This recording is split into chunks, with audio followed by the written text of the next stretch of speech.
and monetary policy and how the Fed is bankrupting America. And we have really a fabulous panel here with the two congressmen are here and Kathy's here. And so I thought we'd each maybe talk for, about 8 to 10 minutes and give our perspective on what's happening with the Fed and monetary policy, and really anything you want to talk about economic. And then we'll open up to discussion and questions. So thanks for coming. Congressman Stutzman is here. Congressman, I know you're from Indiana, and you've been just a hero on fighting the Farm Bill and food stamps and other programs. Can you just give the folks here a little bit more details about your background, and then give us your thoughts about monetary policy? Yes, be glad to. Thank you. Is this on? The light's not on here, This but one, okay. it is on. Yeah, there we go. Well, it's great to be here, and thanks, Steve. It's great to be with Steve. As always, admired Steve's work for a long time, and one of the great economists of our day, and appreciate his input and the impact that he makes on policy, and of course, a great Midwesterner from a farm state, Illinois, right next door to us. Illinois makes Indiana look good every day because of what's going on in Illinois is just a real mess, and we got two pictures right there. And you know what your former governor said about my state when a couple of years ago, Governor Quinn had the biggest tax increase in the history of the state of Illinois, and Mitch Daniels, who was the governor at that time, was asked, what he thought about the tax policies that are happening in Illinois, where they doubled their tax rates. And I'll never forget this. Mitch Daniels said, he said, being a neighboring state to Illinois is like living down the street from The Simpsons. And I just thought that was a great line. Anyway, sorry to interrupt. No. Well, I am a farmer by trade. Was actually a fourth-generation family farmer. We raise about 4,000 acres between seed corn, soybeans, organic crops from time to time, and also in the poultry business. And so grew up really watching the Farm Bill and understanding the effects of the Farm Bill on real farmers, and always believed that it actually manipulated markets rather than letting farmers do what farmers should be doing. That's responding to the demand around the world. And farmers in the United States, farmer is the most efficient, most effective, most productive farmer in the world. And the only thing that really stands in the way is the federal government. And so getting involved with the Farm Bill was very natural for me.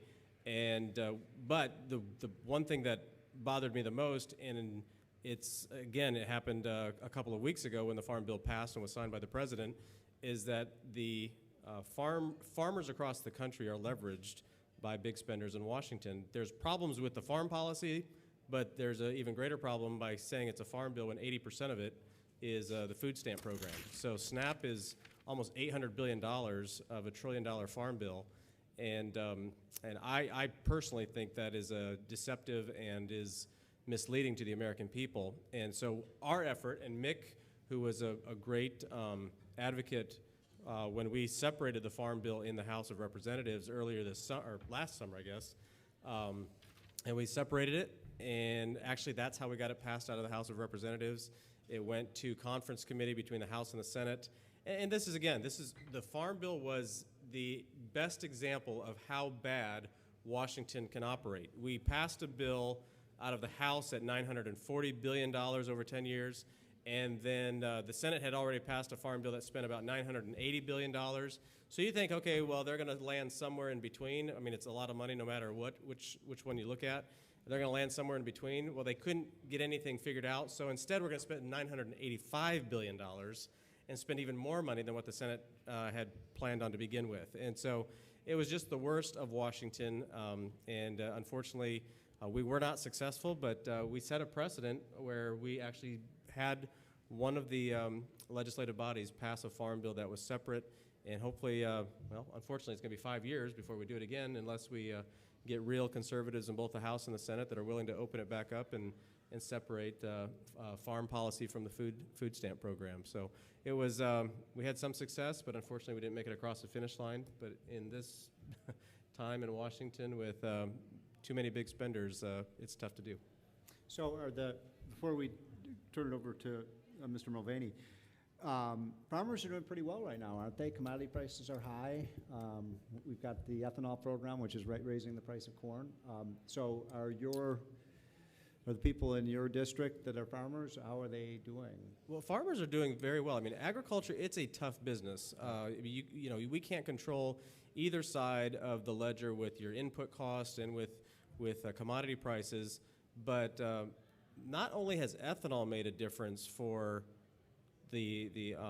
for commodity prices, but exports. Exports are America's #1 product that we export out of this country, and there are so many emerging markets that we could be growing more food for, raising more corn, soybeans, and shipping them out. I was actually just down in South Carolina, where at the Charleston port, they're filling containers with soybeans and shipping them overseas for $600 a container, which is cheaper than most truckloads running down the road. So there's great opportunities to ship commodities overseas. That's what we should really be focused on. Even though I come from a corn state, ethanol is, I'm very cautious with ethanol, because we should really have an all-of-the-above portfolio when it comes to our energy, which that, again, would be one of the best opportunities for us, is to focus on energy. Even considering what's going on in the Ukraine and with Russia, we should be out there getting the Keystone Pipeline built, so we have better opportunities to export energy around the world, and we can also feed greater parts of the world with our ag products if that's what we'd focus on. And again, FDA stands in the middle between farmers and food production across the country and the rest of the world. So there's so much opportunity. Unfortunately, government stands in the way, but farmers have been doing well, and they would continue to do well if we'd have a free market. Free market, that's right. All right, thank you. That was great. Mick Mulvaney is a congressman from the great state of South Carolina. I think, second or third? Second term. Second term. He is one of the leading conservatives in Congress, is willing to stand up to the leadership when necessary, which sometimes is often. And I've just gained a great deal of respect for him in his 3 years now in Congress, and thank you very much for coming.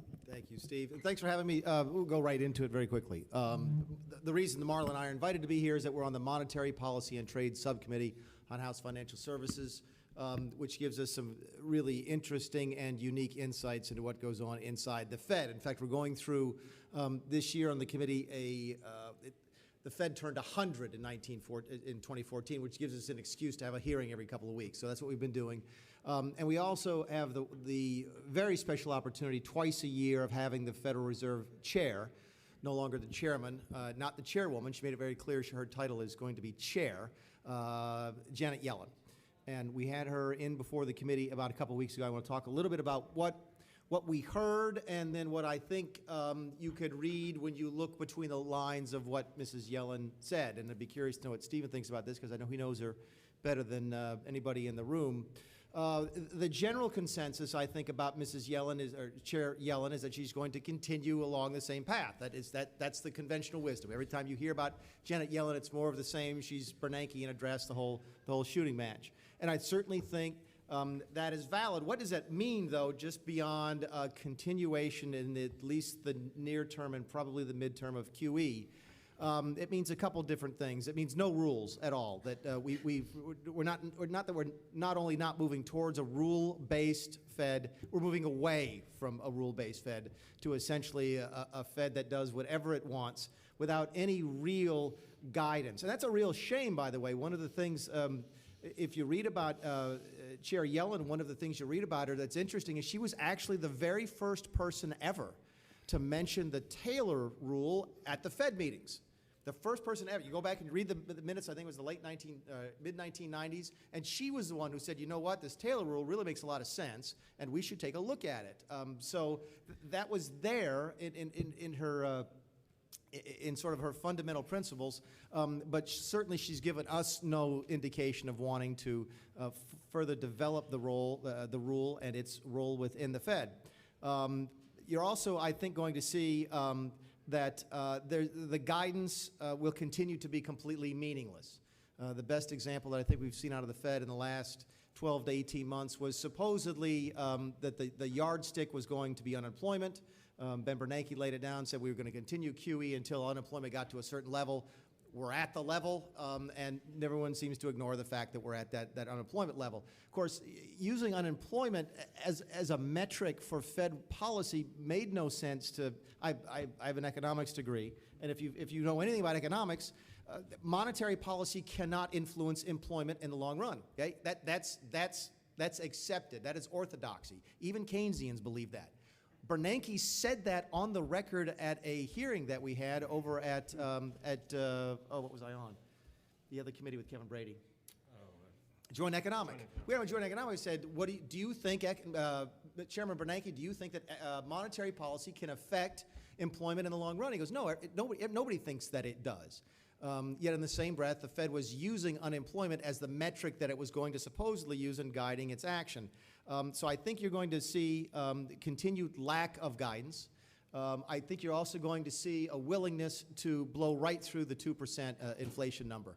In fact, if you go and you read some of the minutes from the various members of the Fed, the various presidents, what you're going to see is now they might be willing to accept 2.5% inflation. My guess is we let it go longer, you're going to start to hear them talk about accepting 3% on inflation, 3% inflation.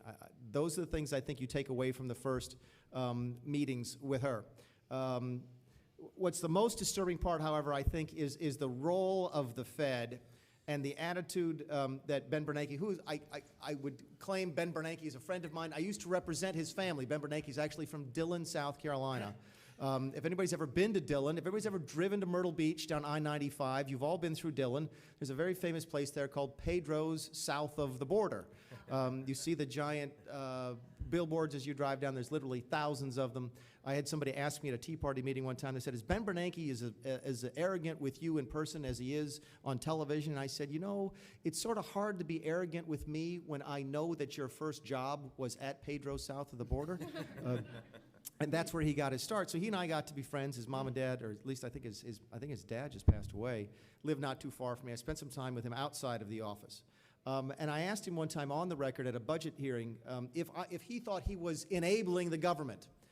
My suggestion to him was that the zero interest rate policy was making it too easy to borrow money. It was not forcing us to face difficult decisions at the fiscal level. In fact, you heard the president over the course of the last several years say on more than one occasion, we should be borrowing more money now because interest rates are low. This is the right time to borrow money, in his mind, for example, for building infrastructure. And I asked Chairman Bernanke if he thought he was enabling us.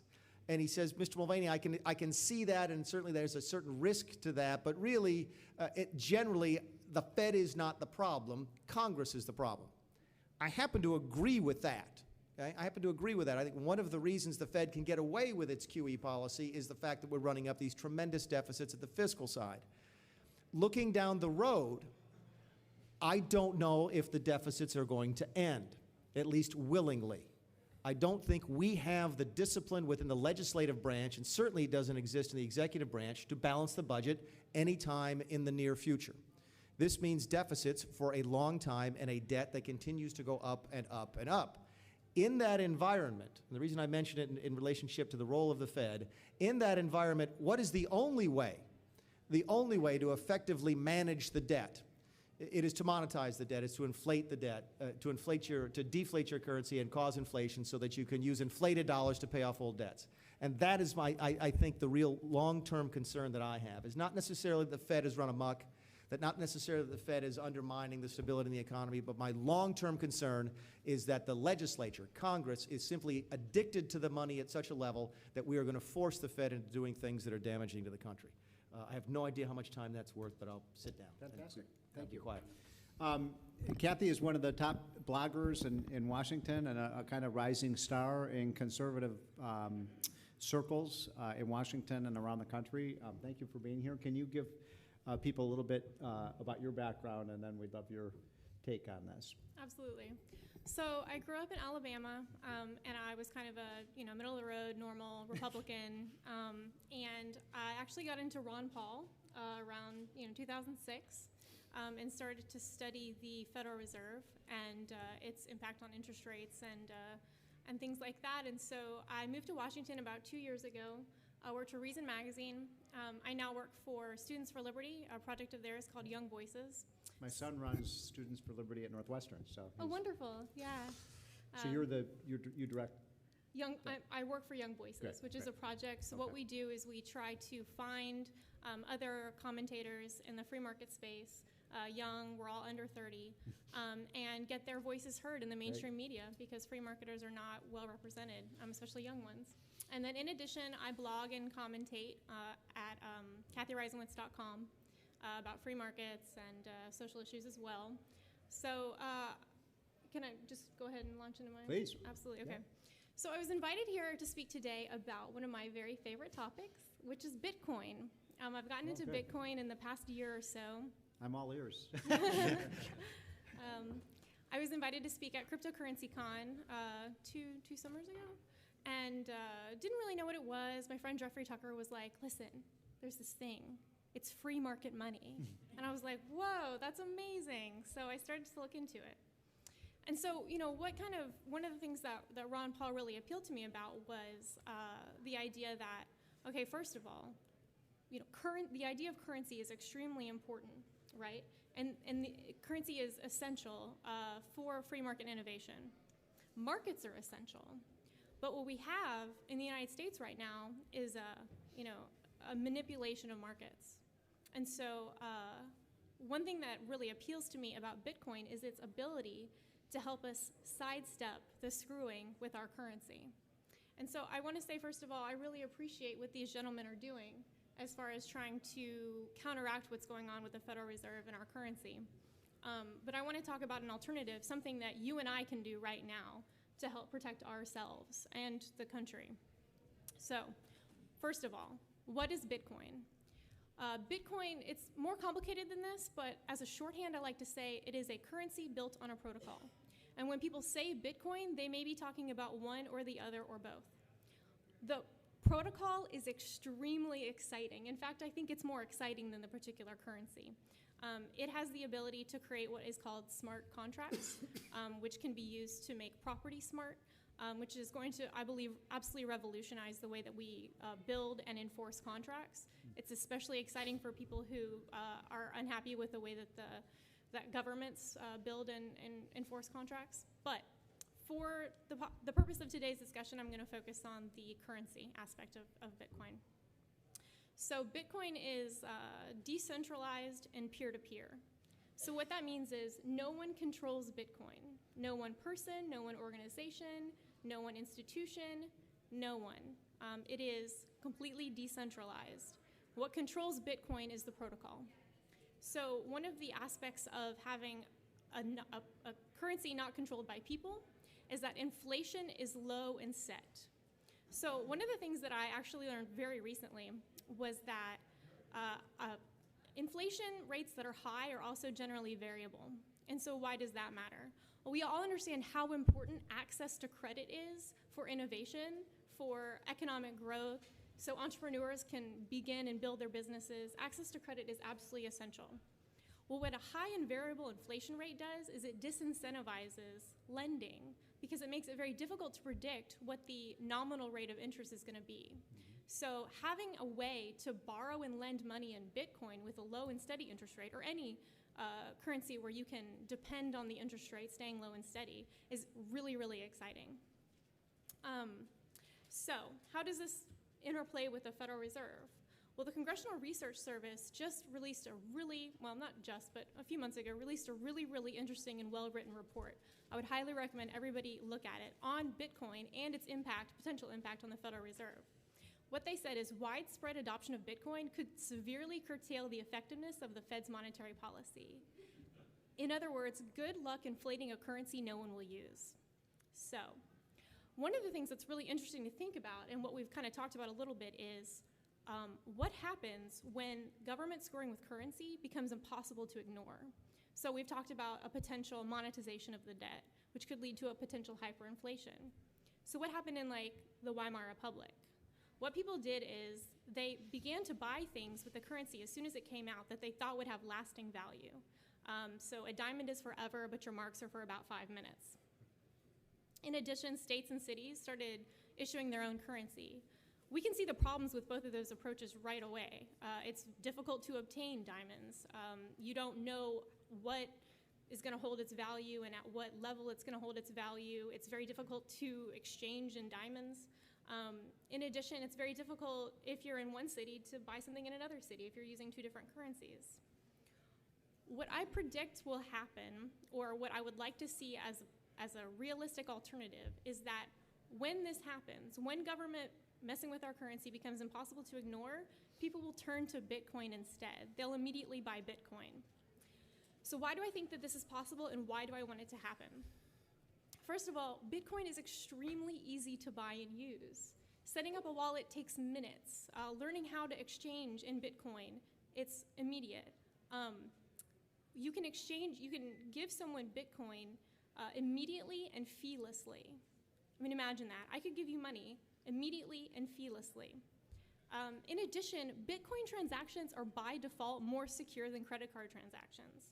They're irreversible in one step. So what that means is there are no costly and problematic chargebacks, which merchants now have to deal with when they're dealing with transactions, which take up lots and lots of time and energy on the part of the merchant. They also require a lot less information, so there's a lot less information that is available to be taken in a Bitcoin transaction. And also, one thing that's really exciting that we haven't really seen the promise of yet is that Bitcoin enables microtransactions to be possible and feasible and profitable for the first time ever. So what we're seeing, for example, which might interest you, Steve, is that we're now seeing monetization schemes for content that involve micropayments for articles and tipping for authors to try to find a new way to pay for content. So, for all these reasons, all these advantages that Bitcoin has, I think that it offers an easy escape hatch to tyrannical monetary regimes. And so this is not just theory. We actually saw this happen in Cyprus. The Cyprus government decided, we have a huge debt, we need to pay it off, so what we're going to do is we're going to confiscate the wealth of all the bank accounts in our country over $10,000. And the people who had those bank accounts said, no, you're not. They took their money out of their bank accounts and put it in Bitcoin. And you actually saw an impact on the price of Bitcoin as a result of this. You had that many people buying that much Bitcoin. So what this means, what I hope this means, is that people won't have to do it. That governments, when they know that people have an attractive, easy escape hatch, that will be the result when they try to mess with the currency, that their actions will be impacted, that they will take that into account when they're deciding what they're going to be doing with citizens and their money. It's going to be very difficult to pretend QE works when people aren't using the dollars they're pumping into circulation. So, what's going to happen to the value of Bitcoin? Well, it's impossible to know because it doesn't depend on any government, on any secret organization, on any shadow group. It depends on the users. It's completely open and transparent. Every single interaction on Bitcoin is on an open ledger, a decentralized open ledger. So what I hope happens is that even if people aren't regularly buying things in Bitcoin, that everyone knows how to use it, that everyone opens a wallet, that everyone knows how to buy things, and that every retailer knows how to accept Bitcoin.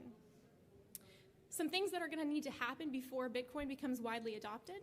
I think we're going to need basically institutions. We're going to need Bitcoin banks, in other words. We're going to need to find a way to transfer risk from users to merchants for transactions, for fraud, for misunderstandings, those kinds of things. Right now, all the risk is on the user, and I think that that's going to be something that hampers widespread adoption. In addition, I think we're going to need lending institutions, because right now, to borrow Bitcoin, you have to borrow it from an individual, and all the risk, again, is on the individual, so we need to consolidate risk. But one thing that I would absolutely hate to see happen is that we would repeat the same mistakes that we've made with the dollar banking system in Bitcoin. I would hate to see too big to fail. I would hate to see Bitcoin banks gather together and instead of allowing creative destruction and allowing the market, which has created so much wealth and so much prosperity in every other sector, be stomped when it comes to currency. We've had no innovations in currency prior to Bitcoin for the last hundreds of years. This is really unfortunate. Currency is too important to let stagnate and to be controlled by government. So, for example, you had Mt. Gox, a huge Bitcoin exchange, which failed spectacularly. People lost millions of dollars of wealth, but unfortunately, that's part of creative destruction, and it has to be allowed to happen, because if it's not allowed to happen, then you have what happened with American banking, with the US dollar banking system, where risk is consolidated. And so you truly do get these huge risk-intense institutions which are not allowed to fail, which are bailed out. The purpose of a bank is to transfer risk from individuals to institutions. What we've done in America is we've then transferred the risk back onto individuals in the form of taxation. And those individuals have not been willing participants in taking that risk on. So let's not make those same mistakes when it comes to Bitcoin. Ultimately, I don't know what's going to happen with Bitcoin, the currency. I think it would be a little absurd to say, in a way, that the very first major entrant into the peer-to-peer decentralized currency game is it. I would like to see, again, creative destruction in the cryptocurrency space, more currencies, innovations in currency, better currencies. But regardless, I truly believe that peer-to-peer decentralized currency is the future. I think it's a brilliant innovation. I think it's really important. I think it's really useful. And so I think that if nothing else, I want everyone to have the option of using it. I want everyone to know how to use it. And so the last thing I'll say is a message to the Federal Reserve. Your power to control our destinies through our currency is limited now. Take heed. Thank you. I'm sure there are going to be a lot of questions about Bitcoin, no question about it. I'm going to spend just a few minutes talking about the economy generally and how this kind of ties into Federal Reserve policy. Congressman Stutzman talked about the farm economy, which has been doing incredibly well. When I look at the U.S. economy, though, I look at another commodity. And if you look at the U.S. economy over the last 5 years, there has been, if you look at the economy, it's not an exaggeration to say that one industry has carried almost the entire rest of the economy on its back. What industry am I talking about? Oil and gas, right? We are living through the beginning stages, just the very infancy stages of the biggest oil and gas boom in history of this country. It's ironic because in Barack Obama's 8 years in office, he'll have presided over the biggest oil and gas boom in history, and he hates fossil fuels. But if you look at the U.S. economy, I wish I had this chart, but if you look at what's happened with the U.S. economy and take out the oil and gas industry, there's been no growth at all. It's been basically a flat economy. If you look at the oil and gas industry, it's up like this. And so to the extent that we've even had 2% growth, which has been really a pathetic performance over the last 5 years, this, as all of you know, this has been the worst economic recovery we've had since the Great Recession. We wouldn't even be in a recovery at all had it not been for these incredible innovations that we're seeing in oil and gas. And it's happening because of innovation and American ingenuity and American know-how. We are a very resource-rich country. There's no question about it. But we also are by far the most technologically advanced and the most ingenious people, and we're inventors, and we are entrepreneurs. And what entrepreneurs have done to create this new class of shale oil and gas is extraordinary. If I had told you, anybody in this room, including the two congressmen, that 5 or 6 years ago, if I had said, by the year 2020, the United States is going to be energy independent, I don't think you would have thought it would. I would have never thought it would have been possible. I mean, my goodness, just 2-3 years ago, we had a president who said we're running out of oil and natural gas. We're not running out of oil and natural gas. We're running into it. And so you look at these states. How many of you in this room have ever been to North Dakota? Raise your hand. About half of you have. I'd never been to North Dakota. Have you been there, Congressman? You got to go. No, seriously, you should go. It is an unbelievable. To go to North Dakota now feels like what it must have been like during the gold rush era in California. Truly, I mean, you go to this little town of Williston, North Dakota. Used to have 6,000 people, wheat farmers. This is the Great Plains. There's not a lot out there. It's damn cold there. Now it is. People are becoming millionaires. The town used to have 5,000 or 6,000 people. They don't know how many people live there now. They think it's 25 or 30,000. When I see bums on the street in Washington, D.C., or when I'm up in New York, I always say, You want a job? Go to North Dakota. That's where the jobs are. North Dakota's unemployment rate, by the way, is officially 3%. That's a bald-faced lie. The real unemployment rate in North Dakota is negative. That is to say they have 15,000 unfilled jobs in North Dakota. The left likes to talk a lot about raising the minimum wage. I'll guarantee you in North Dakota, the minimum wage is not a problem. McDonald's workers make $15 an hour in North Dakota because it's booming so much. I mean, the strippers are leaving Las Vegas and they're moving to North Dakota now because they can do so much business. Anyway, the Wall Street Journal said it, all right? If it's in the Wall Street Journal, it has got to be true. Okay, so it's all being done, as you know, because of fracking. Fracking, let me just be very clear on this. To be against fracking is like being against a cure for cancer. This is the biggest new technology that we've seen in this country, arguably, in 30 years. And it is, and by the way, it's not just fracking, it's something called horizontal drilling, where now they can go parallel to the ground, and it's made our drilling operations so much more efficient. And it's just a cool story because it's not just happening in North Dakota, it's happening in Texas, it's happening in Oklahoma. I don't know if you got any energy in South Carolina or Indiana, but it's happening in West Virginia, Ohio, Pennsylvania.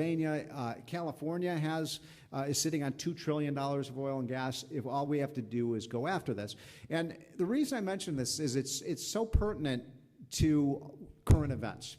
Because if we look at what's happening in the Ukraine right now, it's all about energy, right? That's what this is all about. It's all about oil and gas resources. And it's an interesting story. 6 years ago, Putin, who I think we all agree is a pretty bad guy, Putin went to the Saudi Arabians and the Iranians and the OPEC countries and said, let's create a cartel in natural gas like OPEC has had in oil for the last 30 years, raise up the price of natural gas from $10 to $20 and we'll all get rich. Something happened in the intervention when they were starting to try to do that, which is the United States invented fracking. We became the biggest natural gas producer in the world. The price of natural gas didn't go up. The price of natural gas went down from about $10 to $12 to about $3. And it just blew away any idea that you could have a cartel in natural gas. Now, the other reason that this, and by the way, this is crippling the Russian economy because their economy is totally based on oil and natural gas and exporting it to the rest of Europe, but we're now starting to export this stuff to Europe in a way that is much cheaper than Russia does. Now, this also has big ramifications, by the way, for our foreign policy, right? If we're exporting this stuff rather than importing it, it means that we don't have to be dependent on countries like Iran and Saudi Arabia and Venezuela that are hostile to the United States. So this is a foreign policy issue as well. It's also an issue because if you look at one of the things that's pretty cool that's happening in America today, despite everything Washington is doing to try to stop it, is there's a manufacturing renaissance going on in this country. Some of the best products in the world now, some of the best cars, the best steel, the best manufactured goods, plastics, chemicals, they are now made in the United States, made in the good old USA. That wasn't true 10 or 20 years ago. 10 or 20 years ago, as you know, we were outsourcing so many of our manufacturing jobs. What's happening now in America is we're insourcing manufacturing jobs. And one of the reasons that's happening is because our power costs are so much lower than they are in Europe and Asia. So, for example, we now pay about 3 or 4, well, the natural gas price has gone up because this is such a cold winter, so we're using a lot of it. But this cold winter, we were paying about $3 or $4 for natural gas.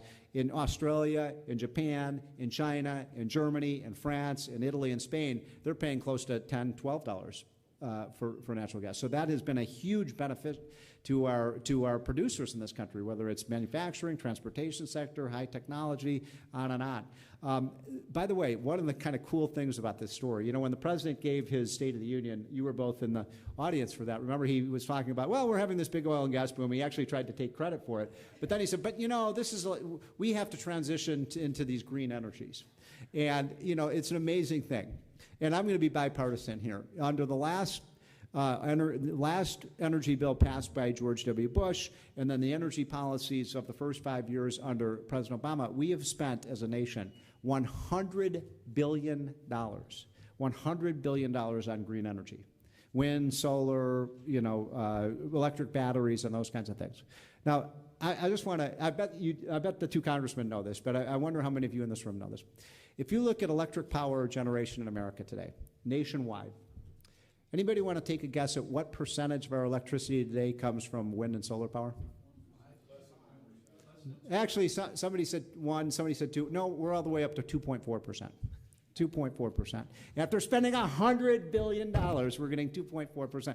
And by the way, there is no way, I mean, look, I'm not against, wind and solar power, although I hate this idea that wind is a new technology. This is an infant industry. I mean, windmills go back to the Middle Ages, right? I mean, this is hardly a new technology. In any case, let's let the free market work in energy. And if you allow that to happen, we're going to be producing a lot of energy from not just gas and oil, but also coal. Now, how does this tie into the broader economy? You all have been talking a little bit about monetary policy. If you look at what we've done over the last 6 years, since the Great Recession began in the September, October of 2008, United States of America, what happened in September, October of 2008, if you look at a chart of monetary creation, I know you guys are familiar with this. If you look at what's happened to the creation of money, the amount of money that the Fed is pumping into the economy, for the previous 20 years, the amount of money the Fed puts in the economy generally grows at the rate of the nominal growth of the economy. And then in 2008, it just goes straight up. You guys have probably seen this. So it's amazing. In September, October of 2008, we doubled the supply of dollars in the economy.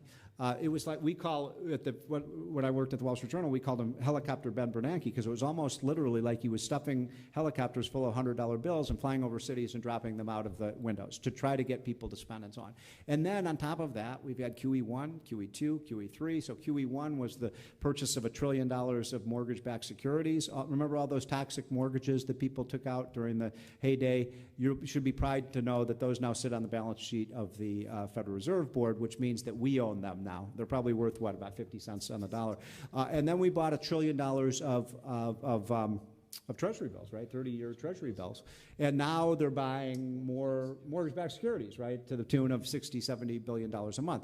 Now, we don't know. I mean, the thing that's interesting about this is we can't really say for certain how this story is going to end because this has never happened before, right? We've never done this before. I mean, and we're all scratching our head. If I showed you a chart of a country and their money was growing like this and then it went straight up in the air and I didn't tell you what country that was and I asked you, what do you think is happening in that country? What would you say is happening in that country? Inflation, right? The kind of hyperinflation that you were talking about. But we haven't had hyperinflation in this country. In fact, the CPI and the wholesale prices have been growing at 1.5% to 2%. We've had, you got to give Ben Bernanke some credit. I mean, I saw him speak a couple of months ago. He said, look, I had a lower inflation rate than any Federal Reserve chairman in the last 40 years. And he's right about that. If you look at the CPI, there's been very little increase in prices. Companies don't have pricing power right now. This is kind of a paradox for us, right? All the record amount of money, but we're not seeing the inflation. And I think we probably all agree that the explanation for that is that it's that four-letter F word, right? Fear. Fear is the overriding sentiment in the economy right now. Consumers aren't spending. Banks aren't lending, investors aren't investing. It's almost like we're hoarding our money, almost like we're taking all that money that the Fed is putting out there and we're stuffing it under our mattress. Now, here's the danger, though. The danger is that what happens when this economy starts to grow? What happens when people start sticking their toe back in the water and we start to see some normal growth? This economy should be growing at 4 to 5% right now. We're growing at barely 2%. If we had those rates of economic growth, you're going to start seeing inflation start to creep up. You're going to see interest rates rise. And then this gets into the problem that you were talking about, Kathy. I mean, how are we going to finance this debt? We got $16 trillion of outstanding debt. If interest rates just rise to their normal levels of the last 30 years, you're talking about over the next 10 years, $2 to $3 trillion of additional debt just from your higher interest payments. So we are very vulnerable right now to a interest rate shock. And that's why, as a matter of precaution, what I favor is starting to pull this money back as soon as we can and as quickly as we can. Because if we don't do it and we start to see those rising levels of inflation and those rising level of interest rates, then you're right. Then you're going to have these alternative currencies, gold, the euro, or something like the Bitcoin that takes its place. Because the reason you have a currency, what is the purpose of having a currency? It's to be stable, right? It's to retain its value over time. And I worry about what we're doing in the dollar. One last quick point, and then I'll open it up for questions. This idea of printing money to get out of an economic crisis, this is nothing new, right? I call this the Argentina, Bolivia, Mexico model, right? That's what these countries have done in the past to get rid of their debt crises. So I gave a speech a couple months ago, and somebody gave me this currency from Zimbabwe. And this is a Zimbabwe bill, and you guys are going to think I'm extremely rich because I have this. $100 trillion. 100. How many zeros there are? 114, I think there's like 14, 15 zeros in that. Anybody want to guess what this thing is worth? About 32 cents. About 32 cents. So it doesn't matter how many zeros you put on your dollar bills. Only people like Paul Krugman believe that inflating your currency creates growth. This is why what you guys are doing on that committee is so important. And the thing that really scared me was when you said there are no rules right now, that essentially the Fed is making it up as they go along. And what I believe in, and I think we all do, is at the very least, let's have some rules so that because you're quite right. What degrades a currency is when you don't know what's going to happen with it, whether it's going to go up or down, and we don't have any idea what the rules are, so you've got investors just guessing what's going to happen. And I think that's very destabilizing. If we could get a rules-based regime, I think it would be highly beneficial for the U.S. economy. So I'm going to stop there. Let's take as many questions as we can. Please don't make long statements, but just questions. And we've got about 15 minutes left, so we'll try to get through as many of them as you can. Shout it out a little bit because the acoustics are not great in here. And we'll start with this gentleman right here.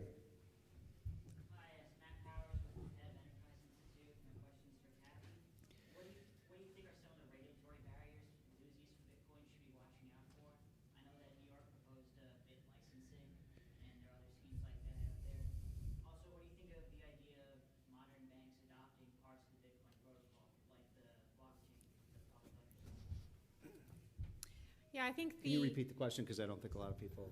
I'm going to focus on the first part, which is the likely regulation that Bitcoin is going to face. I think the biggest area that we need to be careful about is the regulation of the exchanges. So what that means is where people are exchanging other forms of currency for Bitcoin, buying and selling Bitcoin. A lot of the things that states have done is they've tried to make the barriers to entry for being a money exchanger extremely high. This is pure cronyism and corporatism.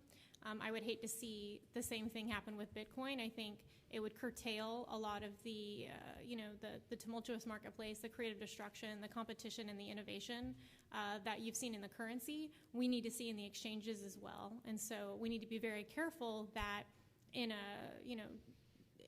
I understand that people want to not be doxxed. They don't want to lose all their money when exchanges fail. That's a huge problem. But we need to have the ability for people to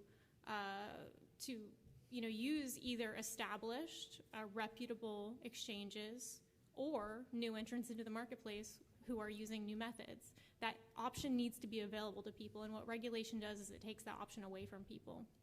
So that's something that we have to think about. We need to look at the way that Bitcoin is going to be taxed to make sure that it's not that use is not penalized in an effort to give the dollar a monopoly. So those are the biggest areas. So let me, and I'd like your gentleman thoughts about this. I'm not an expert on Bitcoin by any means. I don't completely understand it. I don't kind of know how, where it came from. You talked about the protocol. I wanted to ask you about what prevents somebody from saying, "Oh, I have all these Bitcoins," just almost inventing them out of thin air. In other words, let me put it like this. With the United States, with dollar bills that we all have in our pockets, the United States government, the full faith and credit of the United States government stands behind that. And that's one of the reasons anytime there's a crisis anywhere in the world, people rush to dollars because they have confidence in the full faith and credit of the United States government. There's no such guarantee behind a Bitcoin. So why would people have more trust in that than a dollar bill? And I want to actually all three of you to answer that question. But why don't we start with you, Kathy? Sure, I'll go first. So what Bitcoin has is a decentralized ledger, which means that every single transaction that all three of you to answer that question. But why don't we start with you, Kathy? Sure, I'll go first. So what Bitcoin has is a decentralized ledger, which means that every single transaction that happens with Bitcoin is verified oh God, I want to say like 30 times. I mean, many, many times it's verified. And it's also completely open to the public. So anyone with a computer and an internet connection can see every single transaction that happens with Bitcoin. So Well, what was this thing with it's completely this transparent. bank said it had $600 million or worth of Bitcoin and it didn't? I mean, what No, was it that did. all It was about? stolen. Right. It's essentially what happened at Mt. Gox is essentially a bank robbery, and it doesn't really undermine the credibility of the currency. A bank gets robbed, it doesn't mean that there's anything wrong with the dollar. Mt. Gox got Okay. robbed, whether it was internal or external. That's essentially what happened at Mt. Gox. So do you in Congress view Kathy, this is that- as a hostile takeover of the Federal Reserve? I mean, what is your kind of general reaction to this whole phenomenon? Go ahead. I mean, Bitcoin is fascinating. I think it shows you a lot of, it goes back to the word you used before, is fear. Right. People don't trust the Right. federal government right Right. now. They don't know if their currency is sound. They don't know what's going to happen with the Federal Reserve exiting. What is the exit? Just an interesting fact is that, with the healthcare sign up right now in Illinois, Illinois was forced to provide a right to carry permit by the judges, by a judge. Illinois was the only state not to have a right to carry permit in the United States, and so now Illinois is finally the 50th state to have a right to carry law. And in Illinois, you have more people signing up for gun permits than you do for the health care That's a great story. in the state of Illinois. So it goes back to fear. See, there's And- my state. you know? That's right. Yeah, it's coming around by the judicial branch, no less. But so Bitcoin, it's digital cash, and I think it originally is designed to bypass third-party transactions. It's obviously unregulated. I mean, I'm trying to learn a little bit more about it myself because but I think it when there is distrust of the system, then this is when there's going to be new currencies, new opportunities where people are going to find a better way, or is there another way? Long way to go. I mean, there's obviously the volatility in the Bitcoin market is still there, and at some point somebody is going to regulate it inside the government or outside of the government, because if a bank is robbed, somebody's going to try to correct it one way or the other. But I don't think that in the long run, Bitcoin in a digital age is probably going to be something that we all have to learn about and understand, and maybe it's going to be in an unregulated environment the currency of choice at some point. So. A couple of different things to the gentleman's point. There are regulations that are already in place. For example, if you go to buy them, I think the institutions that would sell them to you, the exchanges, have to follow some of the FINRA requirements because it's considered to be know your customer, so you have to. It's not completely anonymous. There are some regulations already in place. We actually asked Janet Yellen in the written questions follow up to last hearing her attitude about Bitcoin, whether or not she thought the Fed had the right to regulate it through the Fed. There's another part of the Fed that does regulations. The Fed does not only monetary policy, but regulations. I can't remember what alphabet soup that is. And we haven't heard back yet on that, but we will in the next couple of weeks. But to your question, Steve, about trust, one thing that has been mentioned is that there's a set amount. I can't remember what it is, 21 million or billion, is it? 21 million units between now and 2040. It is a rule. It is a rule-based system where they release a certain number of them every single day, every single 10 minutes or 15. I can't remember what it is. Yeah. They're mined, but that leads to another level of trust, which is there is this openly transparent ledger, not only that you can see, but it's reinforced. And in fact, the reinforcing and the making sure that ledger is accurate is how you create the new one. So it's a sort of a self-insuring program. It's designed to be so transparent and continue to be transparent because that's how you actually earn these things, is by reinforcing the transparency of the system. So there's a rule-based system, there's transparency, and there's a certain profit motive, if you will, to keep it transparent. So why do That's we how you build see, trust. not to belabor this point, because I'm just learning about this myself, we talked about what we want in a currency is stability, but all you've seen in Bitcoin so far is these wild fluctuations in price. That's on the demand side, not the supply side. Right. It's entirely on the demand side. To her point about what happened in Cyprus, Right. that was all demand, Okay. not supply. Okay. All right. It's regulated by the market. Can I make one small Okay, point? go ahead. Okay. Yeah. I just want to get as many, go ahead. Absolutely. I just wanted to, you talked about the FINRA, and I want to take a moment to talk about money laundering laws. I think that we need to be very careful that we don't let what we've done with the dollar and money laundering laws happen with Bitcoin. HSBC was laundering millions and millions of dollars for absolute criminals. They walked with no criminal charges whatsoever and a tiny little fine. Charlie Shrem may have been involved in laundering about $1 million worth of Bitcoin. He's in custody. Well, he's under house arrest right now. We have a system where money laundering laws are very selectively enforced. They have very questionable utility. They basically operate under the idea that you owe it to the government to tell them where your money comes from. And so I think that it is a terrible idea to apply these laws and to use these laws to prosecute Bitcoin entrepreneurs. Can you stand up and shout it out, because we really can't hear that well? Okay. Question